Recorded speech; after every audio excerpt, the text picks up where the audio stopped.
Kita baca surat Al-Fatihah dulu untuk memulai pelajaran. Setelah itu saya tuntun niat belajarnya. La hadratin Nabi Muhammad sallallahu alaihi wasallam. Al-Fatihah. A'udzu billahi minasyaitonir rajim. Bismillahirrahmanirrahim. Alhamdulillahirabbil alamin arrahmanir rahim maliki yaumiddin. Iyyaka na'budu wa iyyaka nasta'in ihdinas siratal mustaqim siratal ladzina an'amta 'alaihim ghairil maghdubi 'alaihim waladdallin amin. Bismillahirrahmanirrahim. Ayo, bismillahirrahmanirrahim. Nawaitu ta'alluma wa ta'lima wa tadhakkura wa tadhkira wa naf'a wal intifa'a wal ifadata wal istifadata wal hatta ala tamassuki bi kitabillahi wa sunnati rasulihi wa du'a ilal huda wa dalalata alal khairi ibtigha'a wajhillahi wa mardatihi wa qurbihi wa thawabih. Sudah bisa cara bacanya abda'u bis itu? Sudah bisa ya? Sudah pernah ngaji juga di sini? Sudah. Ini siapa ini? Rizal. Sudah pernah baca itu abda'u bismillah? Belum pernah. Ini belum pernah. Ya. Tunggu Pak Selamat dulu. Saya Ustadz Arifin, tahu ya, sudah kenal ya. Terus yang sudah lancar Al-Qur'annya sudah lancar semua. Al-Qur'an sudah lancar? Sudah lancar? Belum? Masih Iqra' lah. Al-Qur'an. Sudah Al-Qur'an. Juz berapa? Juz 1. Ini juz berapa ini? Sama. Ini sudah lancar.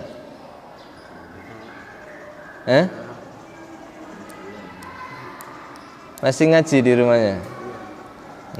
Ini juga sudah lancar. Sudah lancar semua. Sudah Al-Qur'an semua ya. Yang Iqra' siapa yang Iqra'? Tidak ada, sudah Al-Qur'an semua. Ya. Oke, bismillah. Assalamualaikum warahmatullahi wabarakatuh. Kita awali pelajaran hari ini dengan pelajaran tauhid aqidatul awam. Ya. Nanti kalau ada yang penting dicatat ya. Aqidatul awam itu adalah bait-bait syair yang berisi ilmu tauhid. Ilmu tauhid diantaranya tentang sifat-sifat Allah ya. Sifat wajib Allah, sifat mustahil bagi Allah, sifat jaiz bagi Allah. Juga sifat-sifat Rasul, sifat wajib Rasul, sifat mustahil bagi Rasul, dan sifat jaiz bagi Rasul. Nanti juga ada yang tentang hari akhir, tentang malaikat-malaikat Allah, dan juga tentang Rasul-Rasul Allah. Juga sedikit daripada biografi sejarah Nabi Muhammad sallallahu alaihi wasallam.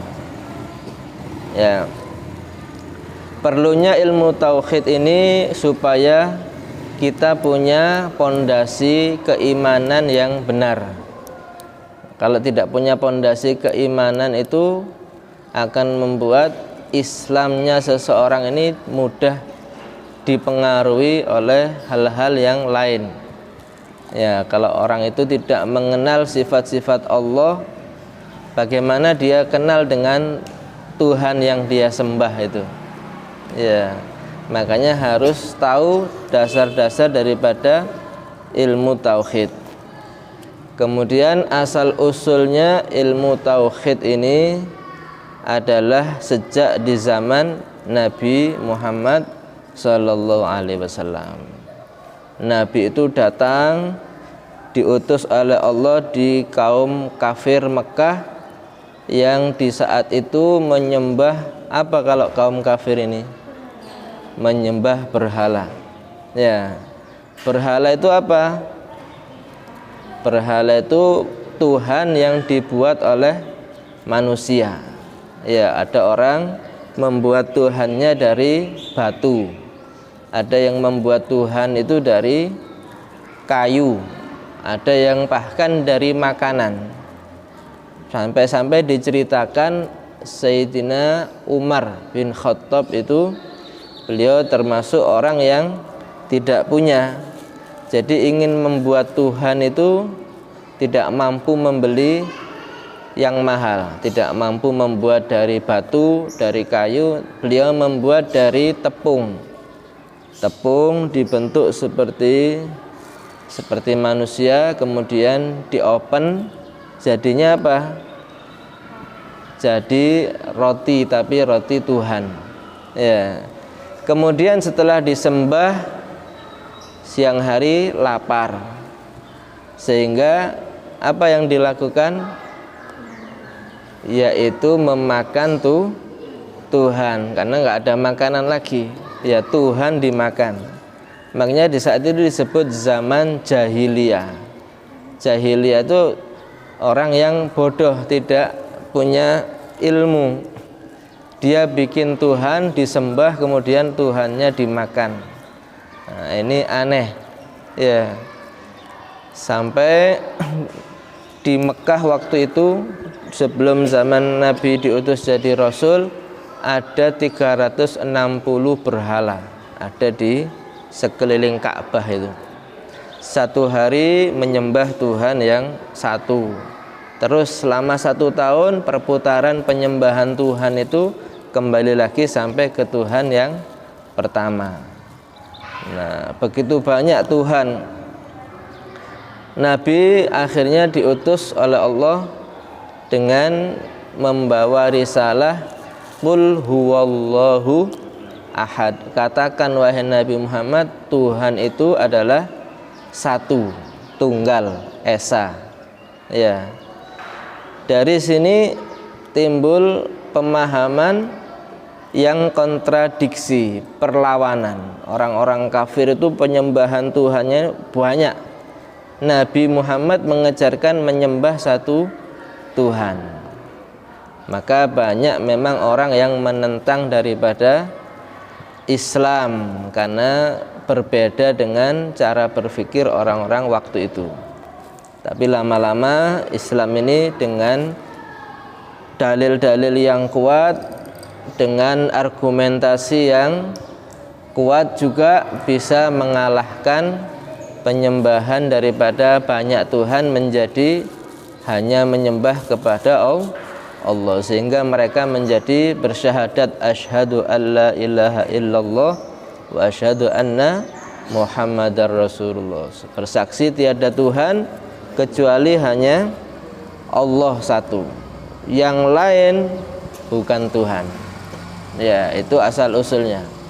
Kemudian keyakinan ini dipertahankan oleh para sahabat Nabi terus, tidak ada perbedaan. Setelah itu muncul setelah zamannya Sayyidina Ali bin Abi Thalib menjadi pemimpin Islam, yang di waktu itu mulai tumbuh kudeta, bermunculan kelompok-kelompok yang menentang tentang kekhalifahan Sayyidina Ali, ingin menjadi penguasa. Nah, akhirnya mereka juga membuat aliran-aliran Islam yang bermacam-macam, dan itu dikabarkan oleh Nabi Muhammad SAW dengan hadis bahwa yang artinya umat-umat terdahulu itu dari umat Yahudi terpecah menjadi 71 golongan. Ya. Kalau umat Nasrani, umat kaum Nasoro itu terpecah menjadi 72 golongan. Kalau kita lihat sekarang ada Kristen Protestan, Katolik, yang perjanjian lama, perjanjian baru, Injilnya bermacam-macam, ada Matius, Lukas, ya. Kalau Islam itu akan terpecah-pecah menjadi 73 golongan. Nabi menyatakan yang semuanya ini akan masuk neraka kecuali hanya satu golongan. Ya, dikatakan yaitu kelompok Ahlus Sunnah wal Jamaah. Ya, Ahlus Sunnah wal Jamaah. Para sahabat bertanya, apa itu Ahlus Sunnah wal Jamaah ya Rasulullah? Hum ana alaihi wa ashabi, yaitu kelompok yang saya dan para sahabat-sahabat ini dalam kelompok tersebut. Itu disebut Ahlus Sunnah wal Jamaah. Setelah zaman para tabi'in mulai ada perpecahan. Ya, perpecahan Islam itu mulai tampak ketika digulingkannya ke pemimpinan Sayyidina Ali bin Abi Thalib dan juga Sayyidina Hasan bin Ali, digantikan oleh orang-orang yang ambisi kekerajaan, mulai dari Muawiyah, Yazid, kemudian ada juga di zaman Marwan, namanya rajanya itu adalah Al-Ma'mun. Ya, Al-Ma'mun ini mengambil kekuasaan Islam dengan juga menjadikan agama sebagai alat untuk berpolitik. Ya, ini masalah politik, sehingga muncul kelompok-kelompok yang berbeda dengan para sahabat dan juga Nabi Muhammad SAW. Ada kelompok yang namanya Mu'tazilah. Ya, ada kelompok namanya Rafidhah. Ada macam-macam. Itu mulai timbul perpecahan di dalam Islam sendiri, mulai timbul perpecahan. Nah, kelompok Mu'tazilah ini berbeda dengan Ahlus Sunnah wal Jamaah. Apa Mu'tazilah itu? Apa Rafidhah, macam-macam itu nanti pembahasannya di belakang. Ya, pada dasarnya di zaman Al-Ma'mun itu para ulama yang masih berakidah yang benar Ahlus Sunnah wal Jamaah itu dipaksa mengikuti akidahnya para raja sultan, yaitu akidah yang salah, yaitu akidah Mu'tazilah. Apa akidah Mu'tazilah itu? Salah satunya akidah Mu'tazilah itu menyatakan bahwa Al-Quran ini adalah makhluk. Ya. Salah satu ciri kaum Mu'tazilah yang salah pemahaman menyatakan Al-Quran ini adalah makhluk. Nah, makhluk apa? Kalamullah Al-Quran itu. Nah, nanti dijelaskan. Itu kaum Mu'tazilah memaksakan kepada semua masyarakat untuk membenarkan bahwa Al-Quran ini adalah makhluk, bukan kalamullah. Bahkan sampai para ulama juga ditekan untuk membenarkan keyakinan seorang pemimpin. Sampai diceritakan itu Sayyidina Imam Hanafi, Ahmad bin Hambal, Imam Hanafi itu dipaksa untuk menyatakan Al-Quran adalah makhluk Allah. Beliau tidak mau, sehingga Imam Hanafi ini mendapat hukuman cambuk dan juga dipenjara selama setahun karena tidak mau ikut membenarkan keyakinan Mu'tazilah oleh para pemimpin waktu itu. Termasuk juga Imam Syafi'i, ketika ditanya oleh pemimpin yang Mu'tazilah itu tentang Al-Quran, Imam Syafi'i membuat kinayah. Ya, Imam Syafi'i menyatakan mulai Taurat, Zabur, Injil, Al-Quran ini adalah makhluk. Ya, ini adalah makhluk, sehingga Imam Syafi'i tidak dihukum karena menyatakan ini adalah, kalau diteliti ternyata Imam Syafi'i tidak menyatakan Al-Quran itu makhluk maksudnya, tapi menyatakan ini Zabur, padahal ini apa? Jari kelingking. Ini Taurat, ini adalah jari manis. Injil jari tengah, dan Al-Quran jari telunjuk. Ini adalah jari-jari. Ini makhluk apa bukan? Nah, ini adalah makhluk, benar kalau ini makhluk, bukan yang dimaksud Al-Qurannya.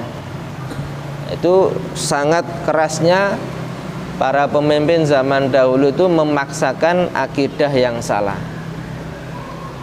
Nah, berdasarkan apa Al-Quran itu adalah kalamullah, yaitu di dalam Al-Quran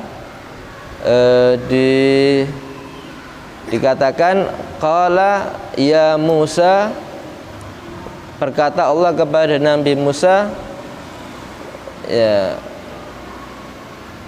khud qala ya Musa inni istafaituka bi risalati wa bi kalami, sesungguhnya aku memilih kamu wahai Nabi Musa bi risalati, dengan membawa risalah ajaran dari Allah, wa bi kalami, dan dengan membawa kalamku kata Allah. Fakhudha ma ataituka wa kum minasyakirin, fakhud ma ataituka wa kum minasyakirin, ambil apa yang aku berikan kepada kamu dan jadilah kamu orang yang bersyukur. Ayat ini menyatakan wa khud ma ataituka qala ya Musa inni istafaituka bi risalati wa bi kalami. Berarti Allah menyatakan Al-Quran itu adalah kalamku kata Allah. Ya, Al-Quran adalah kalamnya Allah. Makhluk apa kalamullah? Al-Quran itu kalamnya Allah. Itu salah satu daripada perbedaan antara paham Mu'tazilah yang menyatakan Al-Quran itu makhluk dengan Ahlus Sunnah wal Jamaah yang menyatakan Al-Quran itu adalah kalamnya Allah berdasarkan ayat Al-Quran sendiri. Paham ya sedikit. Nah, setelah zaman Ma'mun itu ada seorang ulama besar yang bernama Abu Hasan al-Asy'ari. Ya, Abu Hasan al-Asy'ari, seorang ulama yang lurus, yang beliau ini lahir pada tahun 260 Hijriah. Tahun 260 Hijriah, beliau setelah mempelajari ilmu-ilmu Islam, bahkan menguasai ilmu hadis dan ilmu usul agama, beliau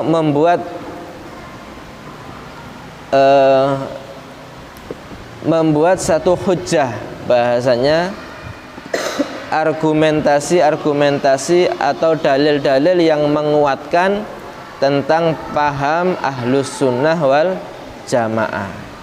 Kalau dahulu zaman sahabat belum ada karangan kitab yang menjelaskan paham akidah yang benar.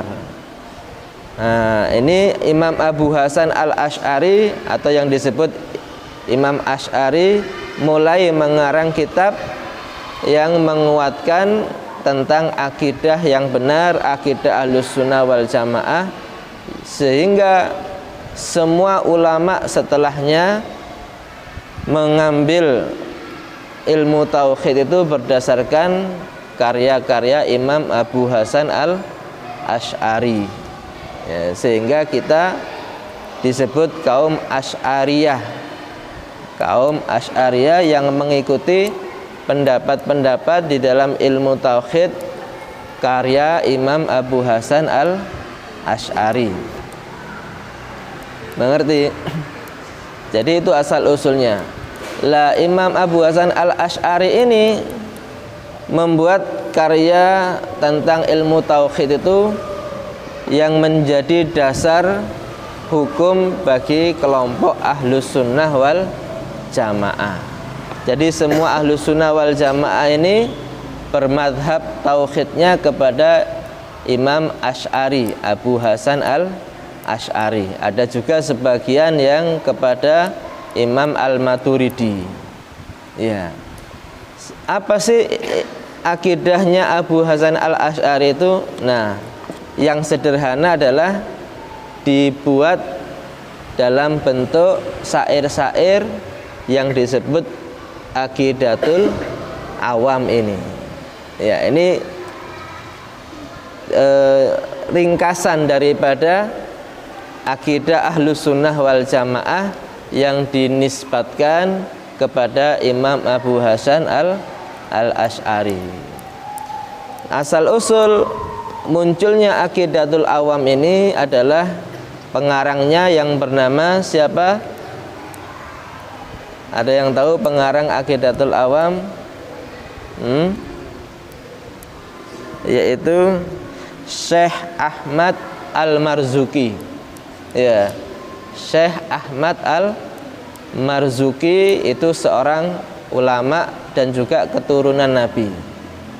Satu malam beliau ini bermimpi, ketika tidur bermimpi. Syekh Ahmad Al-Marzuki ini bermimpi, di situ beliau berada di tengah-tengah kelompok para sahabat Nabi. Yang di tengahnya ada Nabi Muhammad SAW. Seperti ini, ya, kelompok besar para sahabat, Nabi ada di tengah. Di depannya ini ada Syekh Ahmad Al-Marzuki. Kemudian Nabi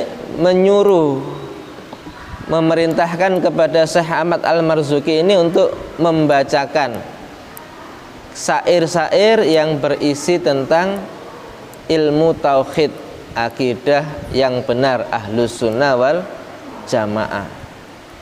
Maka bagaimana Syekh Ahmad Al-Marzuki enggak pernah belajar tentang itu, sehingga beliau menyatakan, saya tidak tahu ya Rasulullah. Maka Nabi menuntun, akhirnya Nabi sendiri yang menuntun kepada Syekh Ahmad Al-Marzuki itu ini bait-bait syair tentang kaidah akidah Ahlus Sunnah wal Jamaah, mulai dari abda'u bismillahirrahmani wabirrahimi daimil ihsani sampai kepada wasuhuful khalili wal kalimi.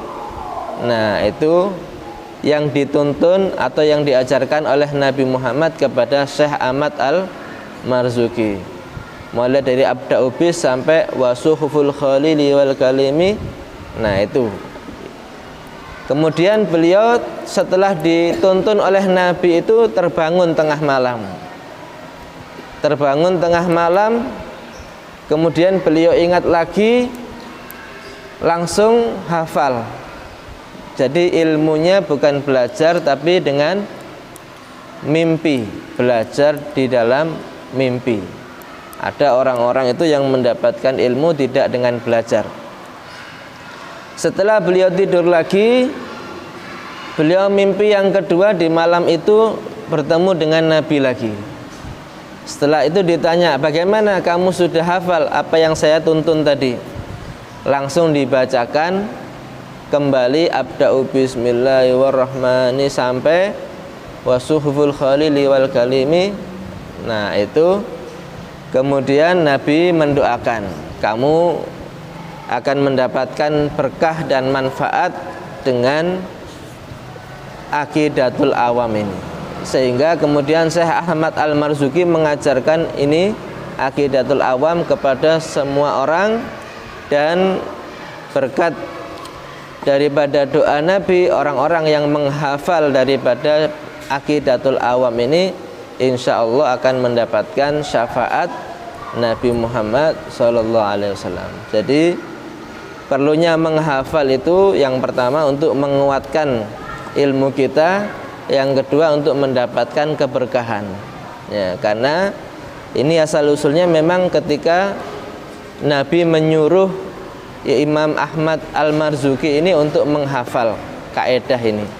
Nah, kita kalau menghafal akan mendapatkan daripada doa Nabi Muhammad sallallahu alaihi wasallam. Ya. Apa doa Nabi Muhammad sallallahu alaihi wasallam? Nabi menyatakan kepada Syekh Ahmad Al-Marzuki, waffaqakallahu ta'ala lima yurdihi. Semoga Allah memberikan taufik, memberikan pertolongan kepada yang Allah ridhoi. Nah, ini yang mendoakan itu siapa? Nabi Muhammad. Berarti pasti akan mendapatkan pertolongan dari Allah. Wa qabila min kadzalika wa baraka 'alaika wa 'alal mu'minin, dan akan menerima daripada kamu dan akan memberkahi kepada kamu dan kepada orang-orang yang beriman. Itu asal usul munculnya nazam atau syair-syair bait daripada Aqidatul Awam. Mengerti? Jadi kalau kita menghafal atau membaca Aqidatul Awam itu akan mendapatkan doa Nabi. Doa mendapatkan taufik dari Allah, dan juga akan mendapatkan keberkahan dan juga mendapatkan petunjuk dari Allah Subhanahu wa taala. Sampai di sini ada pertanyaan? Sudah mengerti asal usulnya? Ya. Jadi perlunya mengetahui asal usul ilmu itu agar kita tahu mengapa ilmu itu penting untuk kita pelajari, agar kita khususnya yang mempelajari ilmu Aqidatul Awam ini tidak terpengaruh dengan paham-paham yang salah. Paham-paham yang salah. Karena apa? Karena paham yang salah itu dikatakan oleh Nabi tadi akan masuk ke neraka. 73 kelompok pecahan umat Islam ini, yang 72-nya masuk neraka karena salah dalam pemahaman. Satu saja yang benar. Nah, kalau kita nggak mengerti bagaimana Islam akidah yang benar itu, kita akan mudah tergelincir dalam kelompok-kelompok yang salah. Kalau kita lihat sekarang banyak kelompok Islam itu mengatasnamakan Islam, tapi kadang-kadang sholatnya tidak seperti kita sholat. Ya, ada yang macam-macam. Ada yang memakai kitab sendiri, tidak memakai Al-Quran. Banyak.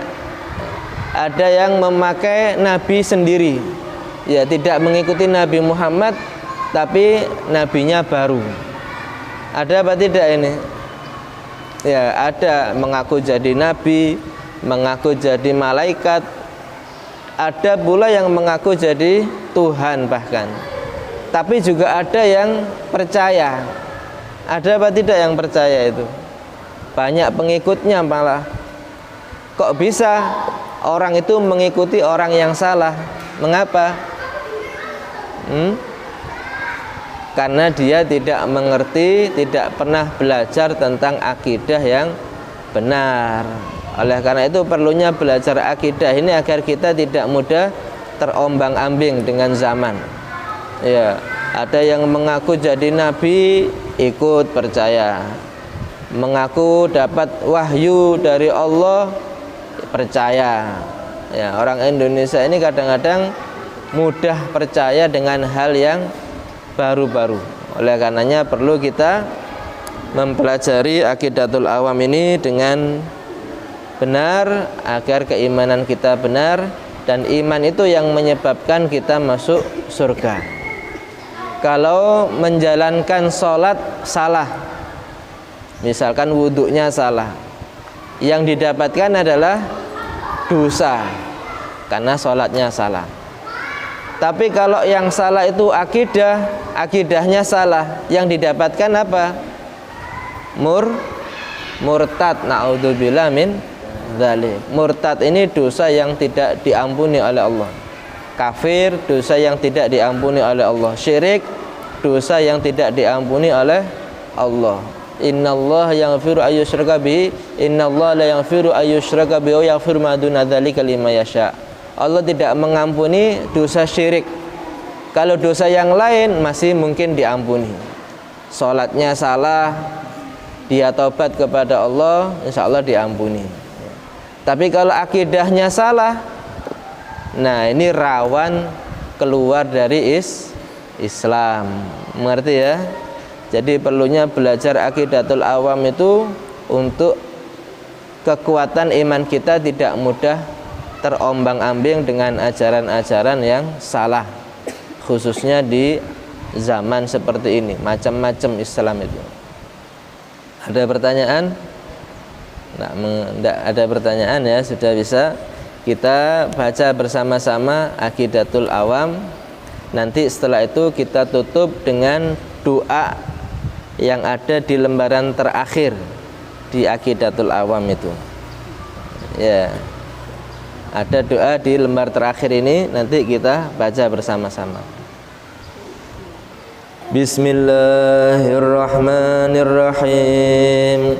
Abda'u bismillahi warrahmani wa birrahimi daimil ihsani walhamdulillahil qadimil awwali al-akhiril baqi bila tahawuli thumma salatu wassalamu sarmada ala nabi khairi man qad wahada wa alihi wa sahbihi wa man tabi' sabila dinil haqqi ghaira mubtadi' wa ba'du fa'alam bi wujubil ma'rifah min wajibin lillahi 'ishrina sifah fallahu mawjudun qadimun bagi mukhalifun lil khalqi bil itlaqi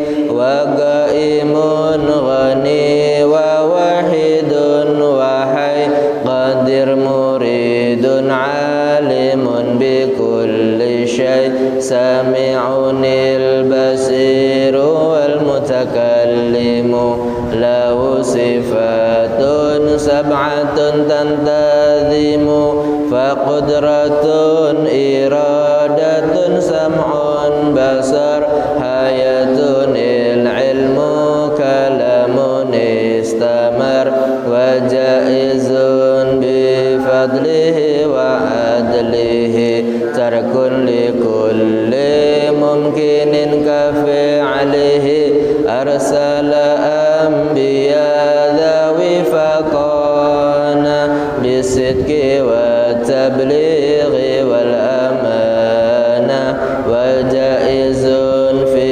haqqihim min aradi bi ghairi naqsin ka khafifil maradi ismatum ka sairil malaika wajibatun wa fadalul malaika wal mustahilu diddu kulli wajibi fahfad li khamsina bi hukmin wajibi tafsilu khamsatin wa 'ishrina lazim kulla mukallafin fahaqiq wa ghtanim hum adamun idrisun nuhun huduma salih wa ibrahim kullun muttaba lutun wa ismailu ishaq يعقوب يوسف وأيوب اهتدى شعيب هارون وموسى واليسع ذو الكفل داود سليمان اتبع إلياس يونس زكريا يحيى عيسى وطه خاتم دغيا عليهم الصلاة والسلام وآلهم ما دامت الأيام والملك الذي بلا أب وأم لا أكل لا شرب ولا نوم لهم تفصيل عشر منهم جبريل ميكال إسرافيل عزرائيل منكر نكير ورقيب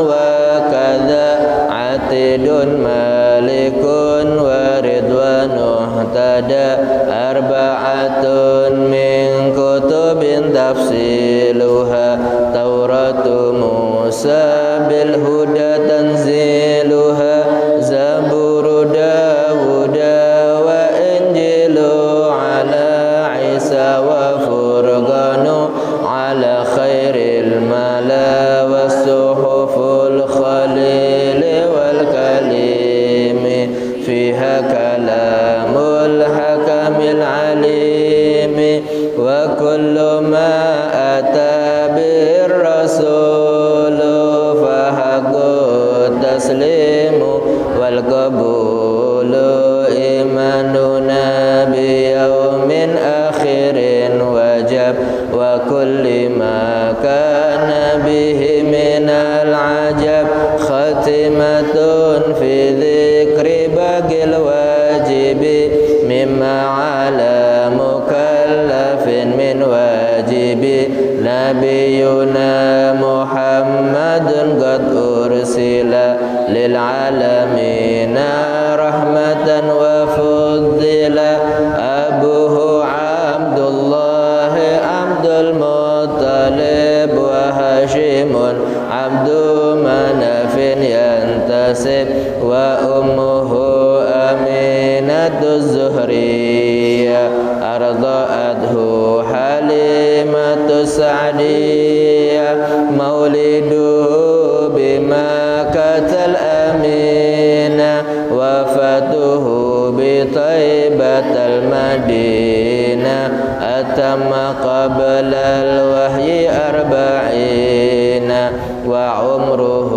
قد جاوز 60 وسبعة أولاد فمنهم 3 من الذكور تفهم قاسم وعبد الله وهو طيب وطاهر بذين ذا يلقب أتاه إبراهيم من سرية فأمه مرية القبطية وغير إبراهيم من خديجة هم 6 فخذ بهم وليجة و4 من الإناث يذكر رضوان رب للجميع يذكر فاطمة الزهراء بعلها علي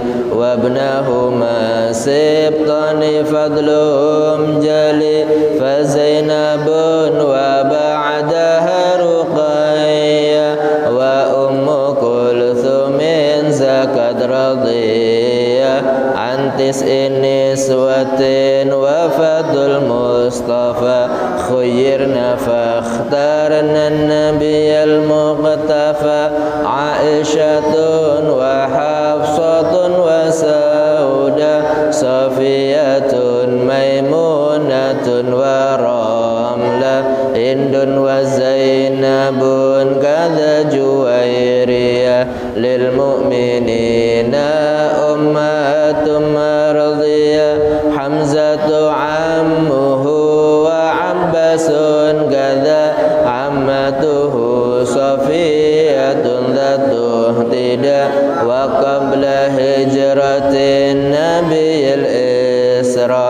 من مكة ليلا لقدس يدرى وبعد إسراء عرج للسماء حتى رأى النبي ربا كلما من غير كيف وانحسار وافترض عليه خمسا بعد 50 فرض فبلغ الأمة بالإسراء وفرض 5 بلا امتراء قد فاز صديق بتصديق له وبالعروج صدق وفأهله فهذه عقيدة مختصرة وللعوام سهلة ميسرة نظم تلك أحمد المرزوق من ينتمي للصديق المصدوق والحمد لله وصلى سلم على النبي خير من قد علم والآل والصحب وكل مرشد وكل من بخير هدي يقتدي وأسأل الكريم إخلاص العمل والنفع كل من بها قد اشتغل أبياتها ميزون بعد الجمل تاريخها لحي غر جمل سميتها عقيدة العوام من واجب في الدين بالتمام سميتها عقيدة العوام من واجب في الدين بالتمام. اللهم صل أفضل صلاة على أسعد مخلوقاتك سيدنا محمد وعلى آله وصحبه وسلم عدد معلوماتك ومداد كلماتك كلما ذكرك وذكر الذاكرون وغفل عن ذكرك وذكره الغافلون. اللهم صل أفضل صلاة على أسعد مخلوقاتك سيدنا محمد وعلى آله وصحبه وسلم عدد معلوماتك ومداد كلماتك كلما ذكرك وذكر الذاكرون وغفل عن ذكرك وذكره الغافلون.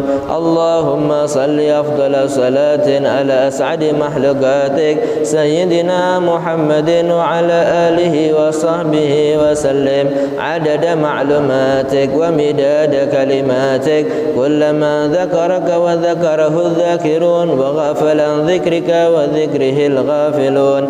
ربنا انفعنا بما علمتنا رب علمنا الذي ينفعنا رب فقهنا وفقه أهلنا وقرابات لنا في ديننا مع أهل القدر أنثى وذكر ربي وفقنا ووفقهم لما ترتضي قولا وفعلا كرما وارزق الكل حلالا دائما وأهل أتقيا علما نهضى بالخير ونكفى كل شر.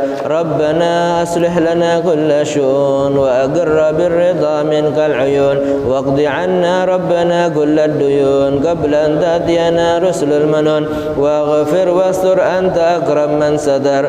وصلاة الله تغشى المصطفى من إلى الحق دعانا والوفاء بكتاب فيه للناس شفاء وعلى الآل الكرام الشرفاء وعلى الصحب المصابيح الغرر.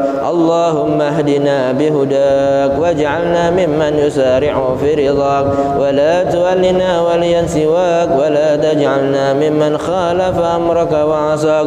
وحسبنا الله ونعم الوكيل ولا حول ولا قوة إلا بالله العلي العظيم. وصلى الله على سيدنا محمد وآله وصحبه وسلم. الحمد لله رب العالمين. سر الفاتحة.